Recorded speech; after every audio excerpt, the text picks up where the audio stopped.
Hello and welcome inside Fever Insider. Oh, I did a bad job with the lighting. Brian Haenchen, That's Khloe okay. Peterson here with you. Fever Insider live, IndyStar.com and on the YouTube channel. We were ironically together watching the football opener, so here we are. Khloe knew this news was coming, so we decided I that did not, we would actually. have dinner together. She just knew it was premonition. I didn't mean to put Khloe under the bus like that. The big news, of course, we'll jump right into it. Caitlyn Clark announced that she's out for the rest of the season with that groin injury. Just a quick timeline on things. She suffered the injury in July 15th.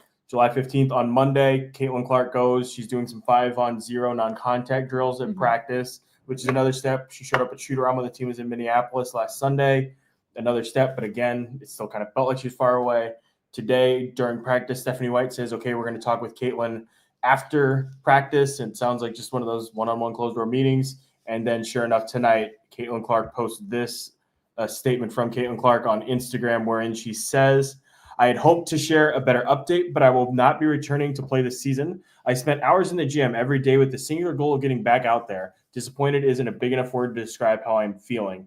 I want to thank everyone who had my back through all the uncertainty. This has been incredibly frustrating, but even in the bad, there is good. The way the fans continue to show up for me and for the Fever brought me so much joy and important perspective. I'm so proud of how this team has only gotten stronger through the adversity this year. Now it's time to close out the season and claim our spot in the playoffs. And with that, Khloe, I hand it over to you and just your thoughts, your takeaways, your reaction to all of this. Yeah, I mean, it was definitely not unexpected kind of at this point in the season. Obviously, this was her fourth muscle injury of the season. And then, I think they were trying to be especially cautious with her and with this injury because, this was the fourth different muscle injury she had. And I think in her coming back from first the left quad injury, she was overcompensating, and that led to the left groin injury. And then when she came back from the left groin injury, she was overcompensating with her other muscles, her other leg muscles, and that led to the right groin injury. So I think first off, they were trying to be very cautious in this potential return. And, they first make sure she is fully healed and then make sure she's not, working through or overcompensating on different muscles, especially those muscles she strained, injured before with the left quad, the left groin. But they ran out of time, as she mentioned in her post. They just ran out of time to make sure she is, going to be 100% and going to be back. So we're going to put this comment on there, not necessarily as an endorsement, because this is something that Khloe's been chopping at the bit to address. So the Fever ran out of games to lie about Caitlyn Clark, and they finally had to announce it. And Khloe, I'll just let you fire away. Yeah, I mean, I know a lot of fans think the Fever misled, the fans in a sense of not saying she's out for the season, not really giving updates. But I think they didn't, obviously, I don't think they misled the fans. I think they were trying to give Caitlyn as much runway as humanly possible for her to come back because she so desperately wanted to come back and she so desperately wanted to be able to play with her team again and be able to get back from this right groin injury. But it kind of got to a point where, she wasn't able to do that contact practices, and they're obviously running out of time. There's less than a week left in the season, only 3 games left.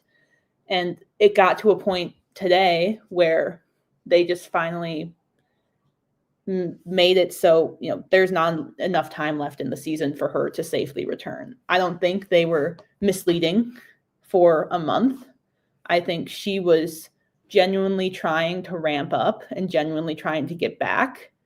So maybe if this had happened in the beginning of the season, she could have ramped up by midseason and came back. But just with the timing of this injury and with them being cautious, trying not to make her overcompensate for the other injuries or have another leg injury, it's just she ran out of time to get that ramp up back, and the Fever were trying to give her as much time as humanly possible to ramp up. They just ran out of that time. And if they were lying about it, it would make sense for her to be out practicing in Arizona when she suffered the foot thing, right? Or whatever it was. The bone bruise in her ankle. The bone bruise in her ankle. You wouldn't have seen her out in Minneapolis at shoot around. Like, I feel like if it was more serious than they were letting on, in that respect, at least, where there was zero chance of her coming back, then why would you push it? Yeah. Like, why does that make sense? If there was zero chance of her coming back, she would not have been ramping up at all. She would not have been doing that 5-on-0 that she started for the first time on August 22nd in Minnesota. And then she had been continuing to do even as, as late as Tuesday in Phoenix when she was doing the full court. She was running full court and shooting kind of in that 5-on-0 that they run and shoot around. So she has been ramping up and she's been trying to get back. It's just she ran out of time to be able to safely do that. Just going to answer some of these questions quickly, just for clarity's sake. Is Caitlyn Clark still injured? Is she still in pain? Or they do not have time to ramp her up? I feel like it's just she's still injured and they just don't have time. And we can't answer on this. She's still in pain because we haven't talked to her. And so the ankle and groin are both no longer issues for her. Well, they are issues. That's why. They are. Those two go hand in hand. They're not mutually exclusive. Katie_B. Was the right groin injury they announced earlier serious? I mean, she's been out for 7 weeks with the right groin injury, so I would consider it pretty serious. But I obviously don't. It's not something she needed surgery on, because if she had surgery, we would have known that. And she's been with the team every practice, every step of the way. And, I've seen some people thinking it's a full tear of her right groin. And if she had a full tear, she would not have been able to walk off the court on July 15th in Boston. So, and she would have needed surgery on that. So I doubt, obviously, it's a full tear. And, she's been with the team every practice, every step of the way. So if she had gotten surgery, we would have known that. So I think it is a pretty serious tear, obviously, that put her out for the season, but it's not the worst it could have been. No, it's just, there's some other comments in there we're not going to bother touching because they're just really stupid. From Alexa Philippe points out, I don't know if we mentioned this earlier, Clark was limited to 13 games this season. And then as Khloe mentioned, 7/15, July 15th was the last time that she played. Another brutal beat for the Fever. News that was, while not necessarily unexpected, was preceded by how brutal, another brutal development with Khloe Bibby and the injury that they thought the swelling was the result of the travel when they were on the road, and it turns out it's just an injury that was worse than they originally thought. Yeah, I mean, Khloe Bibby felt something in her knee pregame on August 22nd, or no, not on August 22nd, August 20th, their home game against Minnesota, and she was held out as a precaution for that because her knee was swelling up pretty bad, and then she missed the next 3 games. They thought she could come back, but they went to Los Angeles. They traveled. She was available for that game in Los Angeles, did not play. And then she was out for the next game in Golden State. And what Stephanie White said at the time in Golden State on, I believe it was August 31st, she said she did not consider it a setback. It was just something where her knee was swelling from all of the travel. And, they just needed to wait for it to go down. So I think what their thought process was in that sense was her knee is swelling from all the travel. When they kind of got back on Wednesday after going to Phoenix, the swelling would go down. She'd be able to rehab it and she'd be able to come back for the rest of the season. But her knee was not responding to rehab, Steph White said today, and the swelling just was not going down like they expected it to. So she was also ruled out for the season, and she's expected to recover. I mean, at this point, a season-ending injury is a 2 or 3 week injury. Oh. So this could really be something that's not that serious for Khloe Bibby, but obviously at this point in the season, a relatively minor 3 week injury is a season-ending injury. This is interesting because what more do they want? Yeah. You and I, we've talked about this a lot, is groin muscle injuries are weird. They're difficult. They're not like a broken bone. They're not even like a torn Achilles or like a torn ACL where you kind of have a general baseline. I mean, it's tricky. Yeah, I think so too. I mean, Lisa Leslie talked about it on one of the shows she went on, that she suffered a groin injury and she still feels it to this day. When she moves in a specific way, she can still feel that groin injury. And I think that's what a lot of people who have had muscle injuries before have talked about, that you can feel great one day and then you can feel terrible the next day. And I just kind of lost my train of thought, but I mean, it's different for everybody. Was it Lisa Leslie who was on TV, CBS Sports Network, I believe it was. I wish we could pull the clip and play it on here, but she talked about how her groin injury kind of stuck with her and shadowed her entire career and it sucks. And you just kind of you never really get clear of the pain. You just learn to kind of manage it and navigate it in that way. Yeah. So I think it's just something that obviously Caitlyn needs extra time to do, and she'll now have 8 months until the Fever come back for training camp in April, assuming there's no lockout with the collective bargaining agreement. Yeah. So I think, and she also has opportunities to do, if she wants to get some 5-on-5 reps, she could do Athletes Unlimited if she really wanted to.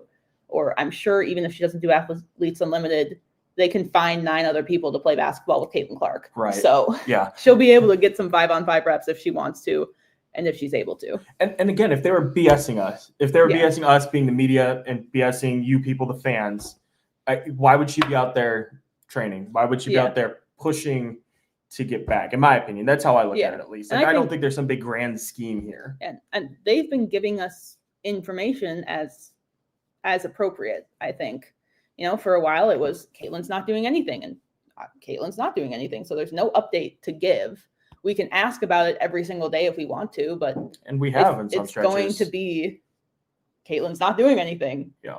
Like the next day, she's still not doing anything. We saw on August 22nd when she started training with the team again, she is only doing non-contact work, is what Steph White told me at shoot around. And then we continued to ask, I asked in Phoenix, has Caitlyn Clark done any contact practices? And Steph White said, no, she hasn't. So I don't know.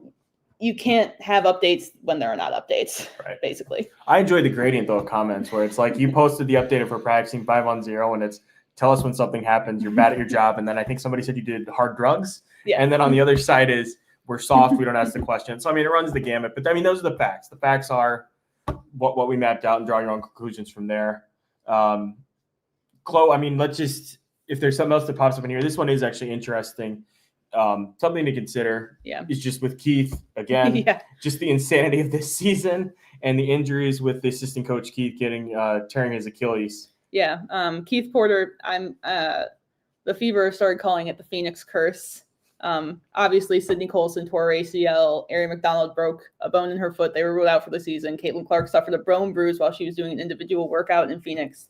All of that happened on August 7th. And then when they were in Phoenix this past time, their director of player development, Keith Porter, he tore his Achilles. So he's going to be out for a long time. And while the Fever were in Phoenix, they have a communications director. She wasn't in Phoenix, but she was back in Indy. But while the Fever were in Phoenix, she broke her elbow. So it's just, wait, are you serious? Yeah. So it's just a curse of the Fever fans. Or not a curse of the Fever fans, a curse of the Fever in Phoenix. But anyway, back to the point is she would likely have to find a new trainer, whether the Fever find one for her in the off season or she works with someone else on her own. Because obviously Keith will not be able to do basically anything for almost a year.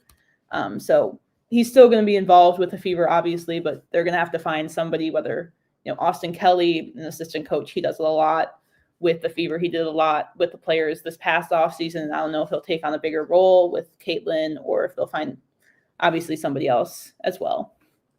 Have the Fever prevented you from talking to Caitlyn? Seems weird these 7 weeks she has not been available to reporters. I'll let you address this. They have not really prevented us from talking to Caitlyn. It's just WNBA league policy that, players who are out don't have to talk to media.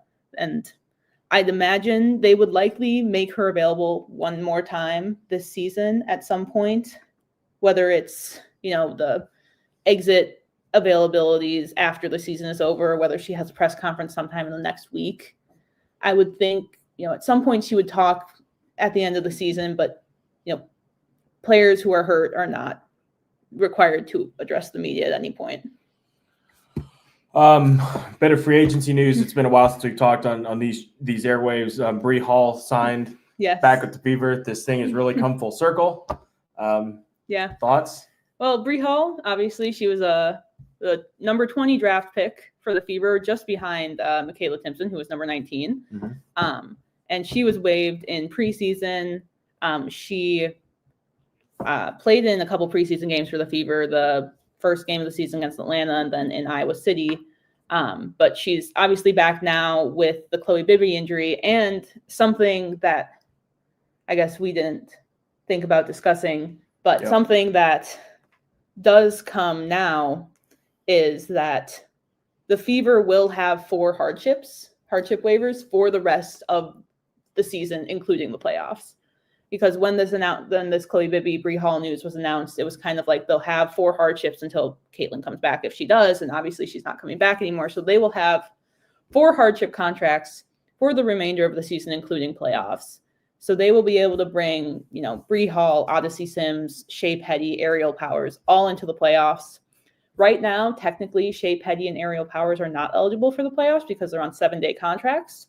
But that's kind of semantics in a way. They'll sign rest of season contracts before the playoffs, assuming the Fever make it into the playoffs, which I find it unlikely that they won't make it into the playoffs, at least in the 7 or 8 seed. But yeah, so the Fever will have 4 hardships for the rest of the season. But yeah, Brie Hall, she talked about today, getting a lot more basketball IQ since she left the Fever. She had a couple stints with the Golden State Valkyries on a couple hardship contracts. So she has been able to really, she talked about learning the terminology really and kind of just learning how to be a professional basketball player when she was with the Valkyries, because obviously she was only with the Fever for 2 weeks. She didn't have a lot of time to learn, but with the Valkyries she was able to learn from some older veteran players, and then she can bring, obviously she's still a rookie, but she can bring what she knows now back to the Fever with this rest of season hardship. Interesting comment here. What helps me is Sabrina's story about her soft tissue injury that basically cost her a season. It happens. It helps take the mystery out and puts perspective of the nature of this type of injury. So just something to consider. I know that rationality and being rational isn't a forte of people on the internet, especially when using fake names. But in an attempt, that's what Khloe and I in that comment were trying to do. Khloe, is there anybody you'd like to blame tonight? Anybody want to yell at? I mean, your fiance is sitting right over there. You can yell at him. Somebody spat at somebody at the start of the Eagles game. You yell at him. Yeah, just yell at the people. You can just yell into the void. That's what Twitter is for. Yes, just don't do it in my mentions, do it in hers. Here's a question. This is what we were pausing for, killing time. Do you have any more details on the bone bruise and if it is fully healed? I do not at this time. I was told, it's a relatively mild bone bruise, but, I think it goes hand in hand with the groin injury.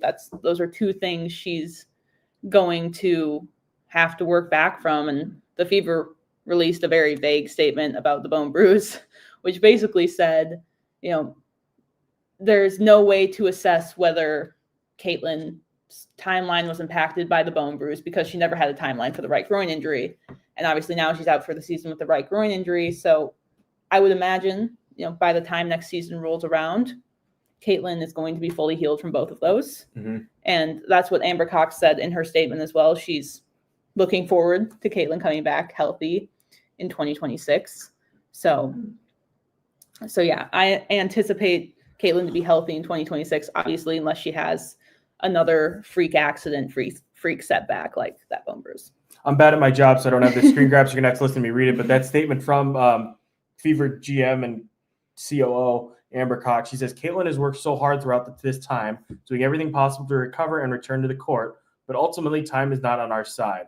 While we will continue working with Caitlyn and provide her with every resource we have available, there is not enough time left in our season for her to safely return, and her long-term health and well-being remains our top priority. We are looking forward to having her back at full strength to start the 2026 season. I will use that, Khloe, as an opportunity to jump off and look ahead now for the Fever. They have, 3 games left? They have Chicago tomorrow night, then a trip to D.C., then back home for Minnesota. Yes. Standings are what they are. They're up 2 games on... I think 1 game on L.A. now. No, it's 2 because L.A. lost to... you can tell how prepared we are with this. Yeah, this is all very good. But let's just talk about the game coming up tomorrow night and then the trip against Washington. You vamp on that. I'm going to get the standings pulled up. Yeah, tomorrow, I think all 3 of these games are going to be winnable games for the Fever. Obviously, they've beat the Sky 4 times this season, and Angel Reese will not play in tomorrow's game because she was suspended because of the 8 technical foul limit. So I think, the Fever, even without Caitlyn Clark for, I don't know how many games she didn't play in, but the majority of the Sky game, she was not there, and they still beat them pretty soundly. So I think that's a winnable game for the Fever, and obviously the Mystics are out of the playoffs. That's another winnable game for the Fever, and obviously Minnesota, on paper, wouldn't seem like a winnable game for Indiana, but Minnesota, I would be surprised if Minnesota did not rest most of their starting lineup, if not all of their starting lineup, because they don't care about this game, if we're being honest. They locked up the number 1 seed like 4 games ago. Yeah. So they've been resting players, like 1 or 2 players throughout these games. And I think, they're not going to try very hard because obviously they want to win games, but they would much rather have their players healthy for the playoffs than win a game that ultimately does not matter. And we talked about this offline, but you look at what happened in New York when they lost their 3. They went into the tank for a little bit, which is both a testament to what the Fever have done in keeping this thing afloat and to be in this position to begin with their best player only playing 13 games. And it also speaks to the fragility of this season for even those highest end teams. So to your point, wouldn't make a lot of sense for Minnesota. This is a comment. This is interesting, and I wish we would have had a post-game show to talk about this. But Alyssa Thomas at the post-game press that they know White schemes, that they're the same, and they have her number. So on its face value, that sounds really bad. Yeah. But then when you think about it a little deeper, Stephanie White is dealing with a skeleton of the lineup for a lot of these games.